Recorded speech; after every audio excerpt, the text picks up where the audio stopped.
And now, here's your host of Shaping Success, Wes Tankersley. What is up, everyone? Welcome to Shaping Success. I'm your host, Wes Tankersley.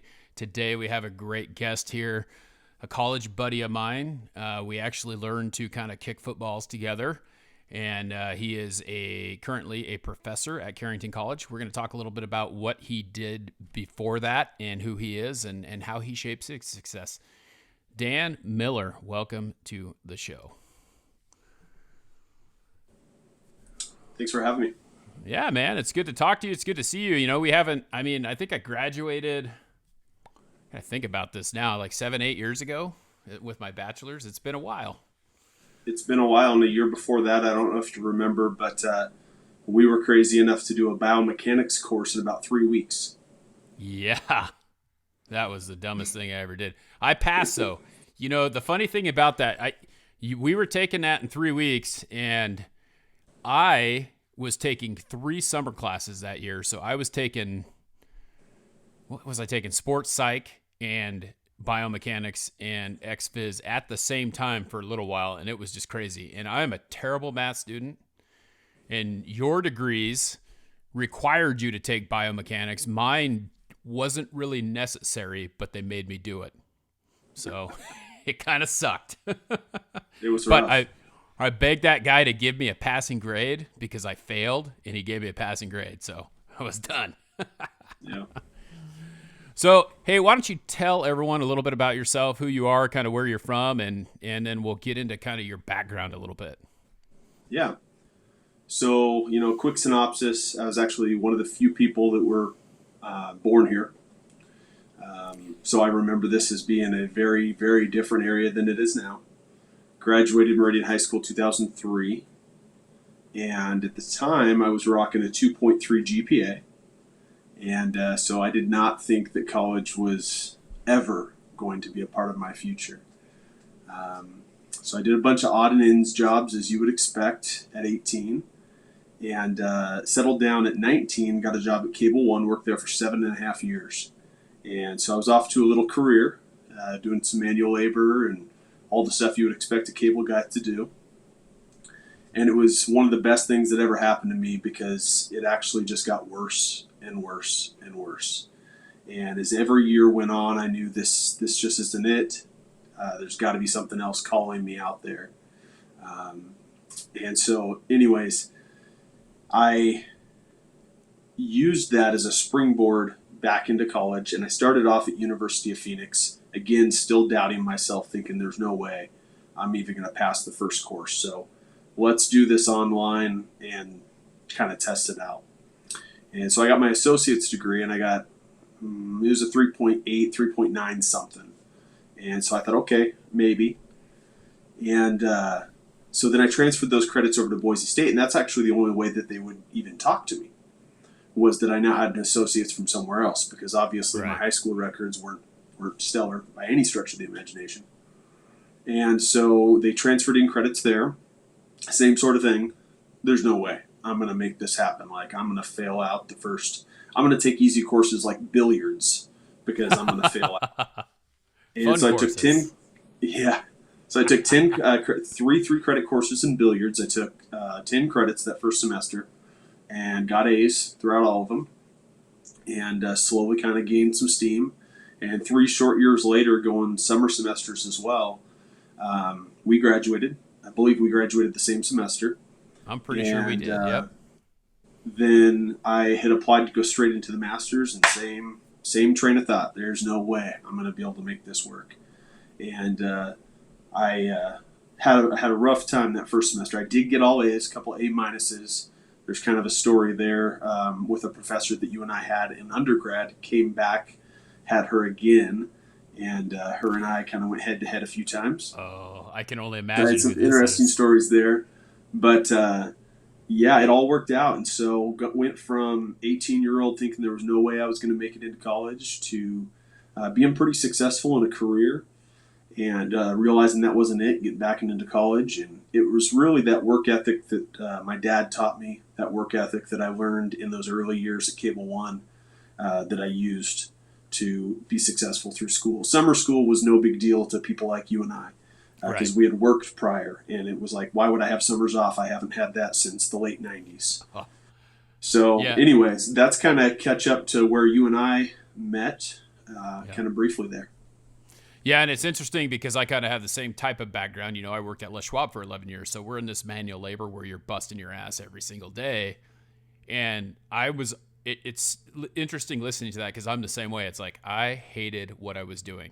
And every year it got worse and worse and worse. And finally it was just like my knee told me you're done. You know, it's kind of blessing in disguise. I had to have this massive knee surgery, and it was like, you're done. So here I am going to orientation on a crutch. I can't bear any weight, and I'm like, this is it. I'm done with this. I'm going. And I kind of had the same thing. You know, I failed out of college. I immediately went to college. Not immediately. I guess I took 6 months off, but then I immediately went to college and I failed like 1.7. So when I came back, I had this new mission. And then when I graduated, teaching was hard because I had the summers off. That was tough, just like you're talking about. And so people are like, I didn't take a vacation this summer, and I'm just like, I don't need one. I got to make that money. You know, it's like I feel weird not working. Yep. So worked for, what'd you say, Cable One, 7 years? Is that what you said? Yeah, just a little over 7 years. February of 2013 is when I quit. And then you went to University of Phoenix, and you got it at Boise State, and now you're a professor, correct, at Carrington. Correct. And are you working on another degree as well? Yeah, so, it's funny the way it works out. Go from thinking school's not your deal to being a career student. Yeah. I'm in my last class, so graduation will be December. I'm at Northwest Nazarene working on what they call an EDS, which you're probably familiar with. Most people aren't. An EDS is like a in-between degree between a master's and a PhD. Uh-huh. What it's really designed for is educational leaders, people that want to become principals, vice principals, a higher education route as well, but without the research component that the PhD has. So you're getting the classwork stuff done. And then when you choose to make that next leap, then it's all about the dissertation and the PhD sort of work. So yeah, I'm finishing the EDS right now. That'll be my 4th degree, I guess. I've taken it the long route and chosen to take all the little degrees instead of going straight to some of the others. But eventually I'll get into the PhD, but I'm doing some business work right now as well. A couple of random hobbies that I've turned into businesses, and that's taken up a lot of my time. So I'm going to take a break away from school for maybe a year or so. So you've sent me, and I know the last time we probably talked, because we just started talking again and it's been a while, but you had sent me a workout, and I was doing that quite religiously for a while, and then I had to have surgery again on my knee. So I hate that because it's always the derailment, right? It feels like, and it's kind of an excuse because it's like, oh shit, here we go. We had this happen, and now I don't do it anymore. Are you still doing the training stuff on the side as well? Yes. So by trade, my certification is CSCS, which is Certified Strength and Conditioning Specialist. So it's a glorified personal trainer. We work mainly with athletes. In fact, you among maybe 10 other people are the very few general population, I would say, people that I've ever worked with past that point, because it's mainly athletes. So I've worked with a number of high schools, all sorts of different sports, you pretty much name it. I've worked with youth soccer. While I was still at Boise State finishing my master's, I worked with club sports there, so I was working with some college athletes as well. So that's a big bread and butter side business for me that I'll always pair with whatever I'm doing full time. Yeah, and it was great because I can't remember what class. Well, I know what class it was. It was Simonson's class where you actually got to teach us how to do something because you had that certificate, and it was cool because we learned a couple exercises that we would have never done before. So I still remember doing that. Yeah, that's cool. Long circle back. I'm actually going to be filling in for Simonson here in the near future. It doesn't surprise me. Not that you're odd, but he's a little odd to me. Like, he just kind of always gave me that. He looks like he should be Australian or something, you know? He rolls in with those cargo shorts on and then the high socks and the boots, and he just like he's like a man's man, I suppose. He definitely is, and he doesn't have much of a gray area at all. And from what I remember, I was one of the few that really liked him, loved him to death. Yeah. But that was not the consensus.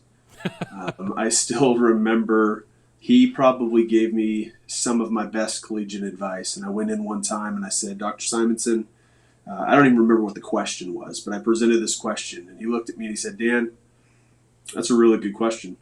What does the research say? And I said, I don't know. That's why I'm coming to you. And he says, well, now you know what to do. You need to go look at the research, find out what it says, and come back and let me know.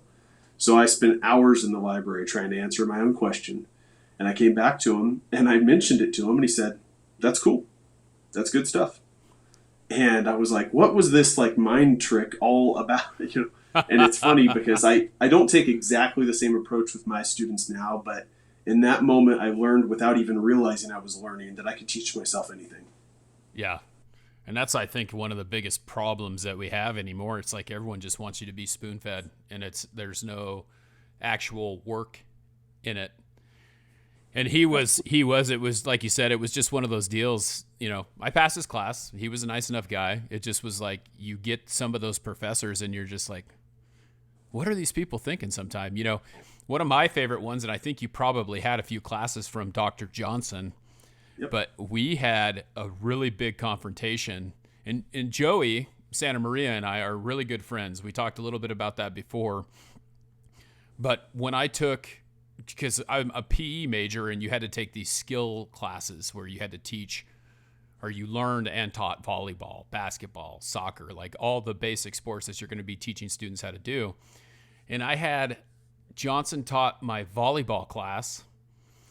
And while he was teaching that, he's like, hey, you know, I'm your advisor and we should get together and have a conversation about your path and where you're going. Because I didn't have an advisor at the time. You know, everyone had, when you're a Canese major, Tina Freeman is your advisor for the first 2 years.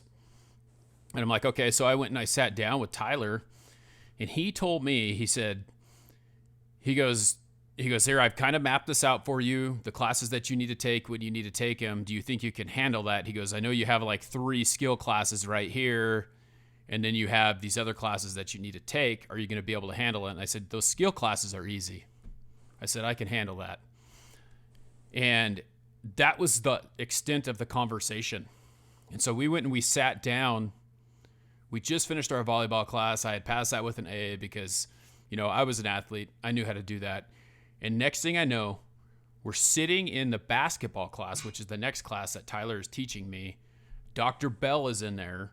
Dr. Shimon is in there. Like the whole people are in there. And he like called me out in front of the whole class because I said that it was easy. Those classes were easy. And I was like, you have got to be kidding me. You're making an example in front of me, because he's like, well, Wes Tankersley said this was just easy. And I was like, you got to be kidding me. Yeah. And I was hot.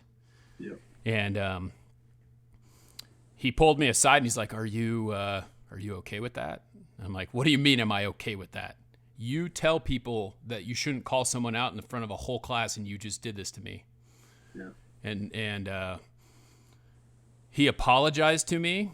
And then I explained the context of the fact that, you know, I know how to do these things, and the other classes like math that I struggled in were really difficult.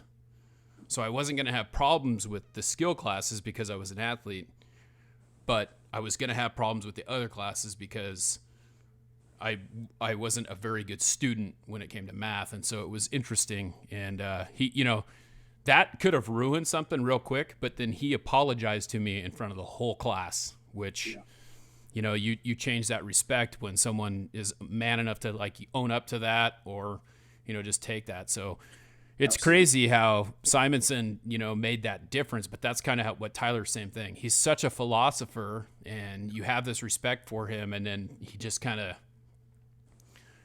destroyed me, and then he apologized for it. So Santa Maria and I, Joe was like, we hung out the whole time after that, but he was like, oh, I don't know if I want to hang out with that guy. He's problems. He's trouble, you know? So it was interesting how that all played out, but that's why I wanted to be a teacher. And it's a little different now because it's not the same. And I think it's different in college because you don't have a choice, right? You're paying for it. Either you pass or you don't. Do you have many students' parents come and talk to you when they're not doing well in your class? Well, legally, I don't have any obligation to talk to them. So that's an advantage of teaching 18 years and older. But no, I have never had a parent reach out in that regard. But the things that you see in middle schools and high schools in this day and age, you absolutely see at the college level. And it would surprise because you would think you're invested in this, you're taking out student loans, you're doing whatever. But it's still, it's, not to go down a rabbit hole of what societal issues that we have going on, but it happens. It still happens at the college level for sure. And it's not even age dependent of 18 to 23. I see it in adult learners as well. That's amazing because I feel like, one of the things that's really interesting about the two of us is that I feel like we kind of just like, we knew I had a 3.0 in high school, but the only reason I had a 3.0 was because I got a 4.0 my senior year. And that's really hard to not do when you have like 2 TAs in your American government class and 2 weight training classes. And, but that was the only reason I got a 4.0.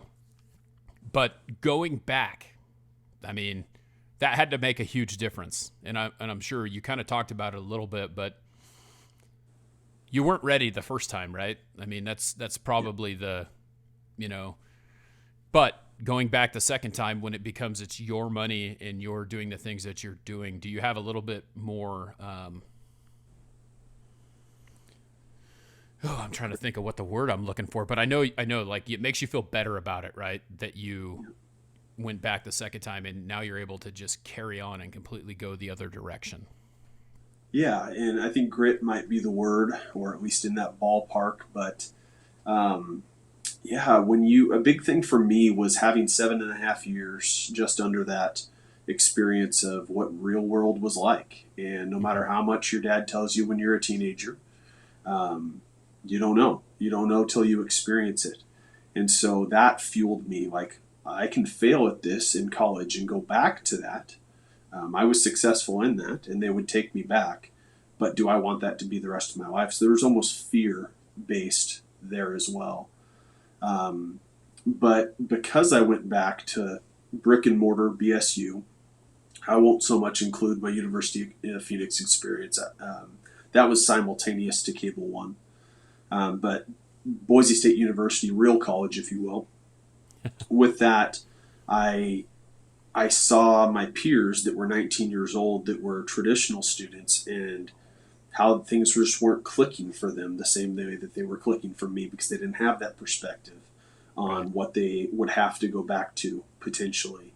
And they didn't have that perspective of getting into credit card debt or defaulting on a car loan or something like that. And so the student loan money is almost like play money. It's not like real money unless you have that experience. And so I took ownership of my education pretty early on due to the advice of professors that I had. And so, ownership and making it mine and that fear to not want to go backwards, they definitely fueled me through that process. Yeah, and it's crazy because it's tough. One of the things that's the toughest thing for me to do. Now, I have an 8-year-old downstairs that's, watching a movie on her iPad, so she's quiet while I do this. My wife's at a party, so she's not here right now. But knowing that, like, the quitting part was the hardest thing for me at Les Schwab. Like, I didn't have a backup plan. I didn't have a job. I was injured. I got a little bit of money because of the injury that I sustained at work through workers' comp. And I was able to pay for like the first year of education without having to worry about it. But just knowing, I think that's the hardest part is that, okay, what am I going to do to sustain myself through this? And now you worked through college, right? You continued. You said you worked at Cable One still while you're going to University of Phoenix, but when that was over, you were the strength and conditioning coach at Rocky, right, for a while. How did you get that job? That's probably one of the things that I can help a lot of people in the shoes we used to be in, and heck, and to a degree, the shoes that we're in right now if we're looking at changing careers later in life. But I took a very interesting approach. I remember sitting in my cable truck the last few weeks that I was on the job and thinking about what fuels me, and I'm a religious guy, so what's my calling? What am I being called to do? And I missed football. I missed football so much. And I missed it more than most because when I was a freshman in high school, I was maybe 4'10", and I was probably 87 pounds. And so I learned physics really quickly, that force equals mass times acceleration. And I wasn't going to be able to accelerate at a rate fast enough. I want to stop you real quick here because this is like my favorite story of yours, because I'm glad that you're bringing it up. Yeah. Because you're kind of this ripped dude. When I met you, you're kind of this ripped dude, and you weren't small by any means, but you're telling people you're 87 pounds and you were this tiny little guy. So it doesn't fit when someone sees you, it doesn't fit. So sorry for interrupting. Continue. Well, yeah, I guess we need some context there for those that haven't met me, and I certainly would not classify myself as that at all, but thank you. But to put, I guess, a little bit of perspective, I'm right around 230 now. And certainly I grew, as all boys do in high school, so I was almost 6 foot when I graduated. Even woke up 19 years old with growing pains, so I grew a little after there as well. But anyways, I missed out on a lot of football because I just doubted myself, couldn't compete because of my size, and so I opted out. And so sitting there in my truck, I'm thinking, how can I help?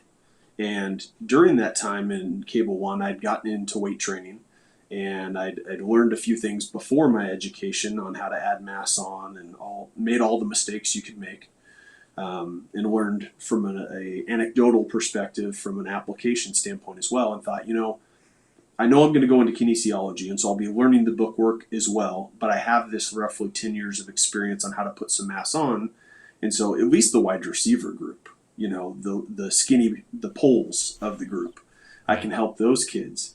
And so I went online and I looked for the high schools in the area that had just hired a new head coach. I figured if I'm going to get on somewhere, that's the best route to do it, is get on with somebody that's starting a new staff. And there were 2 coaches that had taken over at that time, and this was 2013, the spring of 13. There was I forget his last name. Porter, I believe, was his first name, but he was a head football coach from Parma that came over to Meridian High School. And then also Scott Kreiner, that had come over from the offensive coordinator at Eagle to Rocky. And so I reached out to both individuals. I even reached out to the athletic director of West Ada to see if there were any other potential scenarios where this was applicable. And at Meridian, I was basically given the keys. And at Rocky, that wasn't the case. But they had a coach on staff named Todd Roberts. And he had a lot of strength and conditioning experience. And I thought, sure, maybe that fills something in me to be given the keys. But in all honesty, I'm not ready for it. And so I went right underneath Todd's wings. And he taught me so much, so much. And I was in the door. I was a volunteer coach, but I was in the door quicker than I expected. I was working with kids all summer. And second year around with Coach Kreiner, Todd was no longer working with the team. Second year around, Coach Kreiner was super influential in my business development. He said, "You know what the salary is for a West Ada football coach. You know that you're talented. You know you have these skills to give. What are you doing?" And I'm looking at him like, "I don't know what I'm doing, Coach. Like, what are you talking about?" And he says, "You need to start a business in this, and you need to contract, and you can start working with other sports at the school and other things." So that's how that all started, was through him. And so I started contracting with basically every sport they had at Rocky Mountain High School. And I would focus really hard in the fall and spring at BSU. And in the summer, I would take a class or 2, maybe 3. But basically from 5 in the morning till 2 in the afternoon, every day, Monday through Friday at Rocky, I was training some sort of athlete or group of athletes. I even had marching band for a number of years. I had cheer, Oh, dance, wow. marching band, baseball, soccer, football, you name it, basically. Um, and boy, do I miss those times. I miss those tremendously. It's crazy that they had it as a PE teacher in Middleton at Middleton High School. Yeah. If you were in the marching band, you didn't have to take PE. We'll work So, around there. yeah, that was an interesting one. I mean, I know they're working hard out there, but they're not. They're not Yeah. working that hard. Yeah. But to better answer your question a little bit, though, yeah, I did work throughout, but it wasn't even close to enough to pay for schooling. So I largely took student loans. And again, it goes back to that fear. I didn't care what college cost me from a loan perspective. I wasn't going back to where I'd come from. And so it really didn't matter the dollar amount and what I'd have to pay later. I was just gung ho on starting a new chapter in my life. And it's crazy. We haven't talked a lot about, I know that you said that your dad kind of infused Yeah. this hard work into you. Do you think that that's why you are as dedicated as you are right now? Or is there a little bit more coming from you? Who made that change in your life that made you really think that you could succeed and you could do more than just, splice and cable for a living? Yeah. Yeah, I give my dad the majority of the credit, 100%. He's a very traditional father. He was military for first 4 years, and then he did some other things, but he raised us very military-like, if you will. And he was no nonsense. He wasn't going to fill you full of garbage. He wasn't going to tell you were special if he didn't feel like you were special. He was just going to tell you what he thought it took to get through that. And if you didn't do that, it wasn't any skin off of his back, but you had to follow the negative path you were going if you chose that, or whatever the case may be. I remember when I quit football, he kind of looked at me in a disappointed father fashion, as you and I, fathers now, inherently have that look built into us, along with all the dad jokes that we have. But he looked at me and he kind of just shrugged his shoulders like, okay, it's your path, it's your life. He obviously didn't agree with it, but it's your path. And then through Cable One experience, there was a number of people that really helped me solidify that as well. Everybody on earth, I'm sure, has read Love Languages at this point, and embarrassingly, I am way too committed to words of affirmation. It's number one for me, and I hate it. And I've worked at a bunch of organizations that did not give a lick about words of affirmation. And so I had to figure out how I was going to be successful without getting the praise that I wanted. I wanted to be shown or told that I was on the right track. And so it was just a lot of nose to the grindstone work. And I kept reaffirming things that my dad had told me when I was younger. And always striving perfectionist, always striving to make him proud. And because he's that tough guy, even today, when I go to him, he won't just inherently come out and say, "You've made it. You're at the top of the mountain. You've done a good job." He'll shrug his shoulders and say, "That's your path. Nice job. Seems like you're doing good." And so if you have a little bit of that perfectionism in you, you could go down the rabbit hole of that being unhealthy as well. There's certainly a negative side to it, but just that insatiable appetite to keep achieving. Yeah. So what's next? You mentioned that you're almost graduated here with another degree. What's the plans after this? Yeah, so dream job would be university strength and conditioning coach, professor / sort of thing.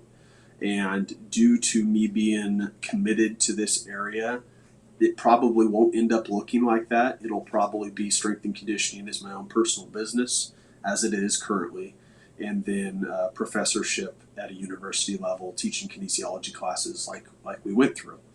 And that seems to be gaining traction. Like I mentioned, I'll be filling in for Dr. Simonson in the future, so that ball seems to be ready to set in motion there.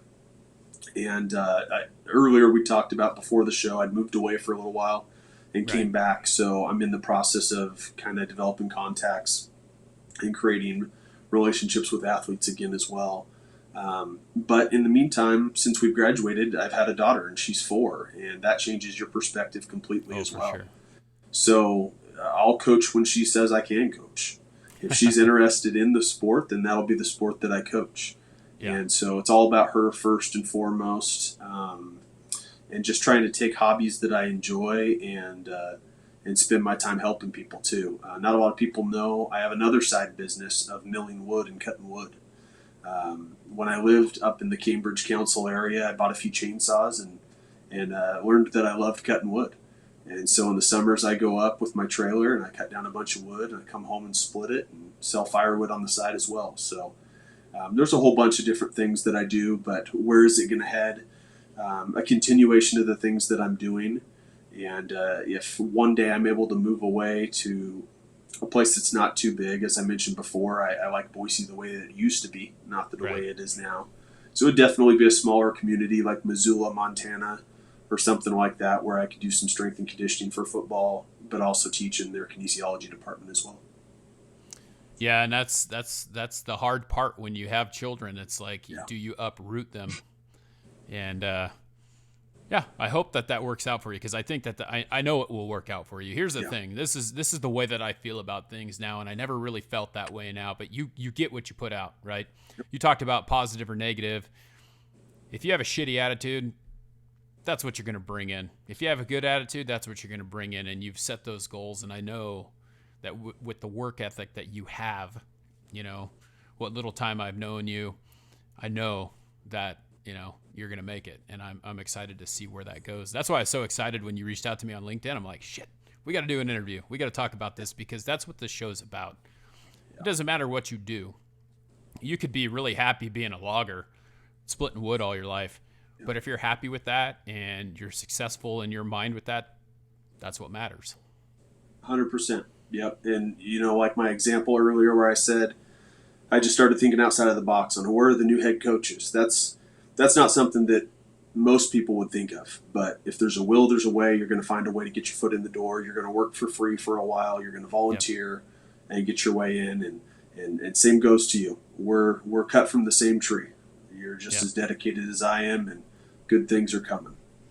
Yeah, and that's the thing. I mean, really, you surround yourself with those people, and I think that I never knew Kreiner. Like I knew who he was, but him telling you that meant that he saw value and he knew that you could do more. And those are the type of people that, when you do things like you're doing, come around and want to see you succeed and want to see you do better. And that, you can't beat that. You cannot. And if you're a perfectionist, a big key is recognizing that. Because when he first said that, in no way, shape, or form did I interpret that as confidence in me. When Dr. Simonson said, that's a good question, why don't you figure it out? And I came back after having figured it out. In no way, shape, or form at that time did I perceive that as confidence. But in reflection, absolutely. Yeah. Well, I'm glad that you had a little bit of time to spend here and let me interview you. I'm excited to get this out for people to hear. Most of my guests, I ask them if they want to reach out to you, where can they find you?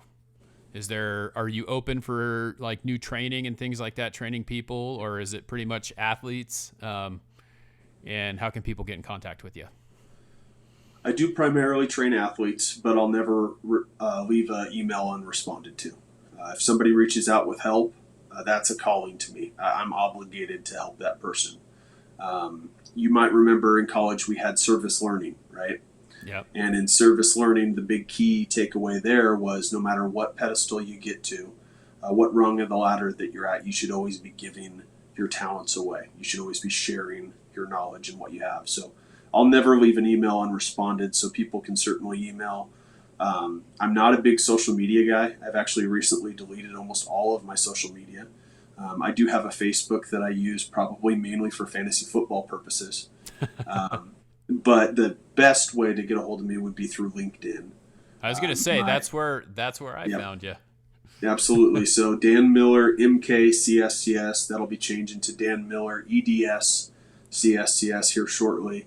But adding that, if you just type in Dan Miller, good luck. You're not going to find me. Yeah, but if you type in that MK or that EDS. Yep. Yeah, it's a very common name.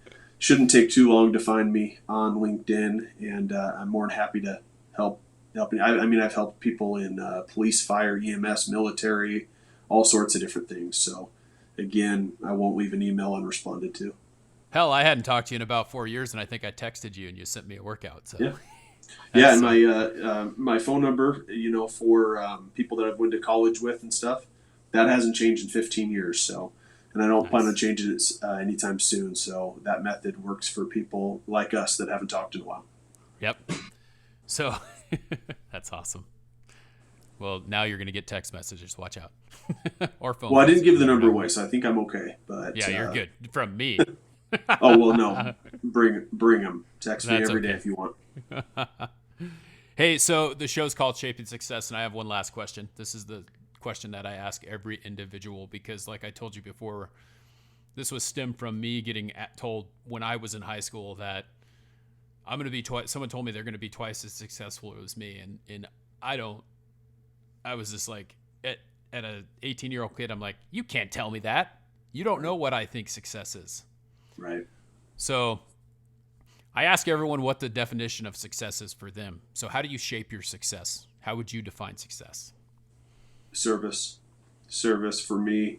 And that's changed. I really got hung up in how many credits I could knock out every semester or what annual salary I was making. And for both of us, we've chased that and we've learned that it's not fulfilling. And we've learned that, life's got to be better than this. So we change careers and we go down different paths. And anybody out there that's as stubborn as me, you're going to make the same mistake over and over and over again. Yeah. But what fuels me is the service. I mentioned earlier that I miss work with those athletes at Rocky Mountain and a number of other places. Even though the dollar amount wasn't there, you could not get what you get in coaching like you've done baseball. You can't get that anywhere else.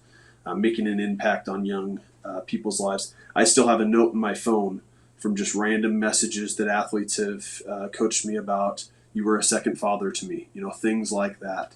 You just can't replace that with all the money in the world. So, again, going back to that service learning, I learned that as well, that service. So, am I providing a service that is helping the betterment of other individuals? That's how I define success. And I genuinely believe, I've seen it in my life, I'll see it later in my life, over and over again, the money will follow. We all have to make a dollar amount. Housing market around here is ridiculous. There's bills that we have to pay, Right. So that's part of it. But if you focus on service first, the money will come. If you focus on the other way around, you're going to keep falling down. Yep. Oh, I love it. I think that's great. There's nothing better than having an athlete reach out to you and say things like that. Yeah. I recently had one tell me that I was the best coach that he ever had, which to me was just like, I almost started crying. I mean, it's one of those things because you made that difference. So, well, Dan, it's been great having you. I appreciate you taking the time, and I look forward to talking a little bit more. I appreciate you as well. I watch these very often, and the message is fantastic. Thank you for having me. Yep, thank you. All right, everyone. Well, that is the end of the show. Until next time, I challenge you to find the shape of your success.